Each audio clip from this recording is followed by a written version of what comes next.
नमस्कार, आदाब, सत श्री अकाल. थोडं बहुत अमिताभ बच्चन वाटत असेल, पण बेटा मी अक्की कॉलिंग हा आणि Akki calls you. It's mean Akki calling. त्याचा विषय बहुतच मस्त आहे. म्हणजे आपल्या सगळ्याला घेऊन हा विषय आहे. ओव्हर इमोशनल मुलं आणि मैत्रीतला कचरा. बरेचसे पोरं असे असते आपल्या फ्रेंड सर्कलमध्ये जे जास्त इमोशनल असते किंवा आपल्यासोबत जास्त अटॅच असते आणि आपल्या थोडं बहुत वाईट वागण्यानं किंवा वाईट बोलण्यानं ते बात इमोशनल होऊन जाते. आणि लय म्हणजे असे पोरं कोणते ओळखायचे जे तुम्हाला रेग्युलर कॉल करते. आणि जे पोरं तुम्ही समजा एखाद दिवशी कॉल नाही केला तर ते म्हणते अरे तुझ्या कॉल नाही आला, अरे असं तसं, म्हणजे ते इमोशनली आपल्यासोबत टच असते. तर तशा पोराचा हा विषय आहे. आता पहा, पहिला मुद्दा असा म्हणजे मुद्दा नाही आहे, मी एक्सप्लेनेशन देऊन देतो चॅनलचं काय आहे ते जे काही ते. आजचा विषय थोडा वेगळा आहे. आज आपण बोलणार आहोत त्या मुलांबद्दल ज्यांचं मन काचेसारखं नाजूक असतं. जरा मित्राने फोन उचलला नाही की याचं तोंड पडतं. जसं मी म्हटलं तुम्हाला तसंच. जरा कोणी मस्करी केली की यांना रडू येतं. अरे बापरे! एवढं बी इमोशनल माझ्या फ्रेंड सर्कलमध्ये नाही आहे कोणी, पण राहते कुठं. तू मुलगा आहेस की कापसाचा गोळा भावा. आता अशा पोराला काय म्हणणार आहो? एकदम इमोशनल म्हणजे काय पोरगी गिरगी कर बेटा. आजच्या जगात इतकं इमोशनल होऊन कसं चालेल? चला आज या इमोशनल टचची जरा चिरफाड करूया, बरोबर? चला मग समोर चला, चिरफाड नाही करू, ते रडून जाण पोरं. तर आपण थोडं बहुत व्यवस्थित बोलू, कारण इमोशनल पोरं असते काही. पहिला मुद्दा असा आहे, मैत्री आणि छोट्या छोट्या गोष्टी. काही मुलं असतात म्हणजे काही मुलं असतातच ना बेटा, ज्यांना आपल्या मित्राकडून खूप अपेक्षा असतात, बरोबर? काही राहते असे. मी त्याला मेसेज केला, त्याने सीन केला पण रिप्लाय नाही दिला.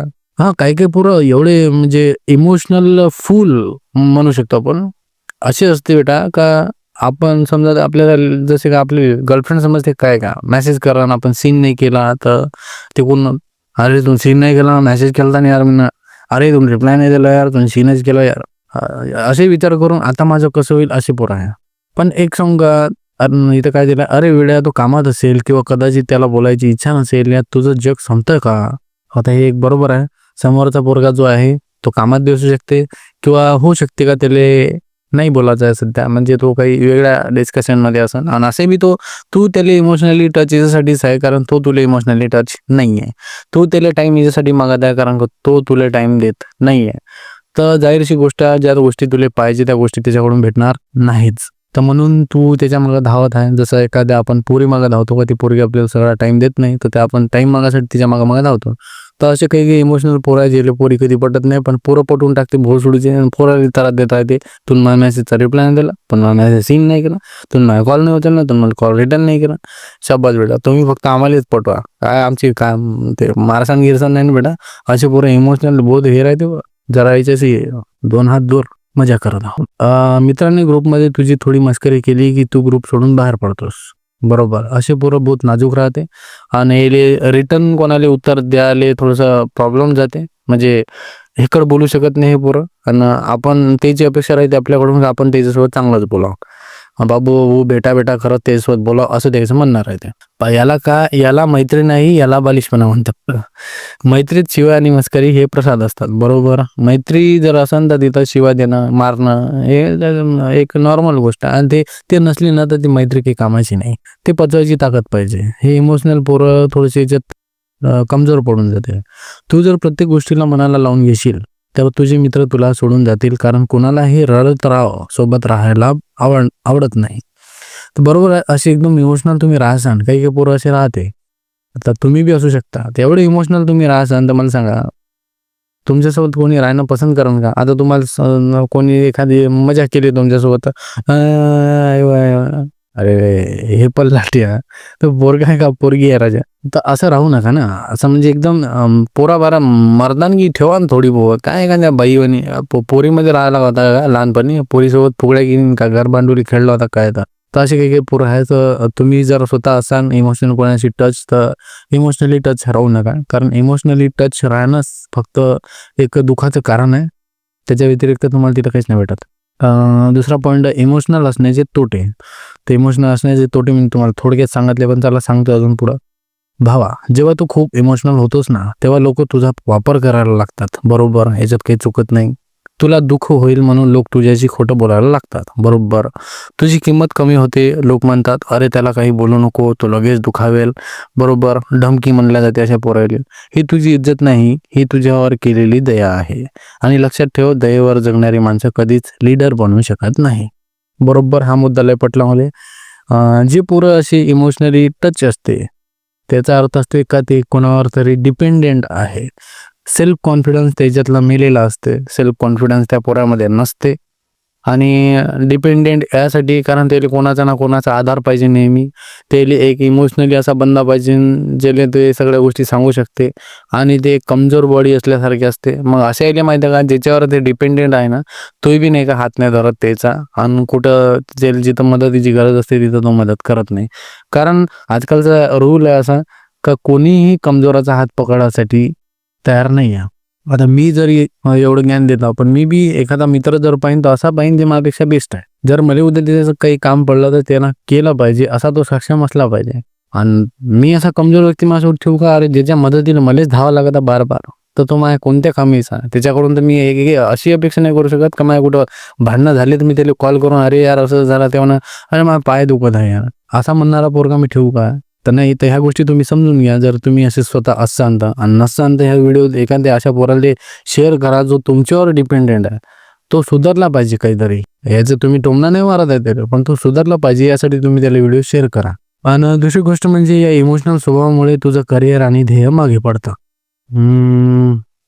होऊ शकते याच्यात मी 50-50 तू त्या मित्राच्या किंवा त्या व्यक्तीच्या विचारात इतका गुंतून जातोस की स्वतःच्या अख्खी कॉलिंग ब्रँडकडे लक्ष द्यायला तुला वेळच उरत नाही. आता उदाहरण माझंच नाव टाकते भाऊ सुळेकर. तर हे बरोबर आहे का तुम्ही जर एखाद्या व्यक्तीवर, एखाद्या पोरीवर म्हणा की एखाद्या मित्रावर असे डिपेंडेंट आहात, इमोशनल टच आहात, तर तुम्ही तुमच्या जे स्वतःचं काही करिअर बनवायचं तुम्ही ठरवलं असाल किंवा काही करत असाल तर त्या गोष्टीवर तुमचा फोकस राहत नाही पूर्णपणे. तुम्हाला त्या व्यक्तीसोबत बोलणं, हा करणं, ही करणं, पॉझिटिव्ह गोष्ट करणं आवडते. आणि अपेक्षा ठेवतात तेच का देणं, तेच गोष्टी केल्या पाहिजेत, म्हणून तुम्ही स्वतःच्या करिअरवर फोकस करत नाही. आणि त्या समोरच्या व्यक्तीनं थोडं बहुत बी उलटं सिधं बोलून दिलं का तुमच्यावाले घोडे लागून देते. तर तिसरा उपाय आपला बघ भावा, मन असणं चांगली गोष्ट आहे, पण ते मन इतकंही स्वस्त करू नको की कोणीही येऊन तो दुखावून जाईल. तर ठीक आहे ना, बरोबर आहे. मन तुम्ही अशा पोराचं मन बहुत कमजोर असते. त्या पोरं म्हणजे विषय असा ठेवते बेटा का कोणीही येऊन त्याच्यावाले घोडे लावू शकते. जसं सांगितलं मी आत्ताच, मन एवढा हलकड बी नका ठेवू का कोणी बी 2 दवडीचा 2 कमळीचा जे असन ते येऊन तुमच्यावाला मन तोडून चालला जाईल. आणि काही पोरं जे इमोशनल असते त्याचं खरंच मन एवढं कवळं असते, नाजूक असते. पण आजच्या रफ जमान्यात तुम्ही नाजूक राहून चालणार नाही. आणि स्वतःला काहीतरी मजबूत करा. असेल कॉन्फिडन्स वाढवा पहिले स्वतःचा. काहीतरी अशा गोष्टी करा जिथून तुम्हाला वाटेल का मला कोणाची गरज नाही. मी तुला सांगतो तुम्हाला आता सगळ्याला, मी कोणतंही काम करत असेल ना तर मी त्यात नाही का कोणाची मदत नाही मागत. मी कधीच कोणावर डिपेंडेंट नाही राहिलो आणि मला राहायचं बी नाही. मला माहिती आहे कोणावर डिपेंडेंट राहणं म्हणजे स्वतःला त्रास करून घेणं. अरे समोर जा आपला, आपण विकत घेतला होती आपलं काम करा तो नाही ना. मग हा माइंडसेट ठेवायचा बेटा. आणि त्यात मुद्दे अजून डीपमध्ये दिले, अपेक्षा कमी करा. मित्र आहेत, देव नाहीत. तेही चुकणार, तेही तुला विसरणार. जाहीरशी गोष्ट आहे. या गोष्टीत समजून सांगण्यालायकीच काहीच नाही आहे. मित्र जे असते ते मित्रच आहे. देव तर आहे नाही का प्रत्येक गोष्टी त्यासाठी धावून येणार आहे. स्वतःला व्यस्त ठेव. जेव्हा तू स्वतःच्या कामात बिझी असतोस ना तेव्हा तुला कोणीही मेसेज केला की नाही याने काहीच फरक पडत नाही. बरोबर, हा त्या पोराला समजायला पाहिजे जे इमोशनली टच दुसऱ्यावर असते. मैत्रीत फिल्टर लाव. जे मित्र तुझा आदर करत नाही त्यांच्यापासून लांब राहा, पण जे खरे आहेत त्यांच्याच मस्करीला स्पोर्टिंगली घे. बरोबर, जे काही इमोशनल पोराच्या लाईफमध्ये असे बी 2-3 असते का जे एकदम निगेटिव्ह बोलते किंवा त्याला टोचून बोलते, तर त्याला रिटर्न उत्तर देणं होत नाही, अंग थरथर करते आणि भांडणापासून लांब राहावं वाटते त्या पोराला. तर अशा पोरापासून दूर राहिलं पाहिजे आणि त्या पोरासोबत जास्त राहिलं पाहिजे जे पोरं चांगले बोलते त्यासोबत. पण इतकं बी डोकं ठेवायचं नाही का ते नेहमी त्यासोबत चांगलेच बोलण, ते बी कधी कधी त्यासोबत मस्करी करायला पाहिजे, पण त्याच्या मस्करीला एन्जॉय कर. असं लावून घ्यायचं नाही म्हणाले जास्त. चौथा फायनल टच. आता शेवटी एकच सांगतो, जग हे दगडाचं आहे. इथं टिकायचं असेल तर तुला लोखंड व्हावं लागेल. बरोबर, दगड राशीन बेटा तर कोणी येऊन घाव मारून चालला जाईल हातोडा, पण लोखंड कापासाठी त्याला ग्राइंडरच घेऊन यायला लागेल. तर ग्राइंडर आणायला त्याला लय ठाण लागेल. मन जपायला घरचे आहेतच, पण बाहेरच्या जगात वावरताना छाती ठोकून चालायला शिक. बरोबर, घरचे लोक ले माहीत आहे तू कसा आहे, तर एक नाजूक बावला आहे तू. पण बाहेरचे लोक थोडी ना समजून घेणार आहे. बाहेरच्या लोकांना तर थट्टा मस्करी करायला एक नाजूक कमजोर बॉडीच पाहिजे. ऑपरेशनमध्ये माहीत आहे का, दवाखान्यात ऑपरेशन जे नवीन पोरं शिकव असते त्याले एक टेस्टसाठी एक अशी बॉडी घेतली जाते जी मेलेली आहे, त्याच्यावर मग चिरफाड होत असते. तर तशी बॉडी बनवू नको बेटा, चांगला राहा जरा सुधारा मर्दाना याच्यात हे गोष्टीत. जर तुम्हाला पण असा एखादा इमोशनल मित्र माहिती असेल तर त्याला हा व्हिडिओ पाठवा आणि त्याला सांगा. जसं मी तुम्हाला म्हटलं का हा व्हिडिओ तुम्ही शेअर करा त्या पोरासोबत. तुम्ही त्याला टोमणा नाही मारत आहे किंवा तुम्ही त्याला चिडवत बी नाही आहे, तुम्ही त्याला सुधारवण्याचा प्रयत्न करत आहे. कारण जमाना बहुत रफ आहे, इथं इमोशनल राहून चालत नाही, इथं रडणाऱ्या पोरासाठी जागा नाही आहे. आणि त्या पोराला एकच चल निघल बेटा, चल रडणं थांबव आणि लढायला शिक. मी अक्की तुमचं काय मत आहे कमेंटमध्ये नक्की सांगा. राम राम. अरे यार इतक्या डिटेलमध्ये नको लिहून देत जाऊ, मी स्वतः बी काही ना काही बोलील ना. आता बाय त्या पोराला मी म्हणतो बेटा तू इमोशनल आहे का, तर त्यातलं जे इमोशनलपणा आहे, त्यातला जे डिपेंडेंटपणा आहे, त्याला तुला काय म्हणायचं, चल निघाल चल असं म्हणायचं आहे. आणि स्वतःला कॉन्फिडन्स ठेवायचा आहे, कॉन्फिडन्स ठेवायचा आहे, कॉन्फिडन्सची भर आणायची आहे स्वतःमध्ये. आणि आजपासून ठरवून घे का कोणते काम करशील तर तू स्वतः एकटा करशील, इतरांवर डिपेंड राहशील नाही. डिपेंडेंट पोरं कधीच सक्सेसच्या म्हणजे सक्सेस मिळू शकत नाही, ते स्ट्रगलच करत राहते. कारण त्याची आदत राहते याच्या खांद्यावर हात ठेवते, त्याच्या खांद्यावर हात ठेवते. खांद्यावर हात ठेवलेला माणूस समोर जात नाही. आणि असंही ना म्हणून खांद्यावर ठेवलेला हात समोर जात नाही, पण खांद्यावर ठेवलेला हात कोणत्या माइंडसेटनं ठेवलेला आहे डिपेंड करते. कधी काही लोक स्वतःचे गोल साध्य करायसाठी दुसऱ्याच्या खांद्यावर बंदूक ठेवते ना, तर त्याचं ते माइंड असते, तुमचा माइंड नाही आहे. तुम्ही सपोर्ट घेऊ चालला तर जसं काळीचा एखादा लंगडा व्यक्ती कसा त्याचा त्या काळीचा सपोर्ट घेते तसा तुम्ही सपोर्ट घेता. तर ते काळी कधी तुटू शकते, कधी निसटू शकते. तुम्ही दळ का नाही का खाली आदळसा. तर त्यासाठी स्वतःच्या पायात एवढी भर द्या का स्वतःच्या पायावर तुम्ही उभे राहू शकता. आणि हो व्हिडिओ जास्त लंबा होईल, त्यासाठी चला bye bye. Stay happy, stay dangerous. मी अक्की आणि अक्की कॉलिंग पॉडकास्टमध्ये तुमचं सगळ्यांचं नेहमी स्वागत राहील. व्हिडिओ पाहत असाल, एंटरटेन होत असाल, सिरियसपणा घेत असाल तर बहुत चांगला. आणि असंच राहा, सुधरा जरासे. काही पोरं इमोशनल असते, त्यासाठी स्पेशल टिप्स आजच्या व्हिडिओमध्ये दिलेले आहे. हा व्हिडिओ शेअर करा जास्तीत जास्त लोकांपर्यंत, कारण बरेचसे असे आपल्या फ्रेंड सर्कलमध्ये पोरं आहे जे इमोशनली जास्त हे असतं, कमजोर असतं. तर ठीक आहे, सबस्क्राईब करून घ्या. यूट्यूबवर पाहत असाल तर इंस्टावर जर पाहत असाल तर फॉलो करत चला, आणि तिथून यूट्यूबवर येऊन सबस्क्राईब करून घ्या.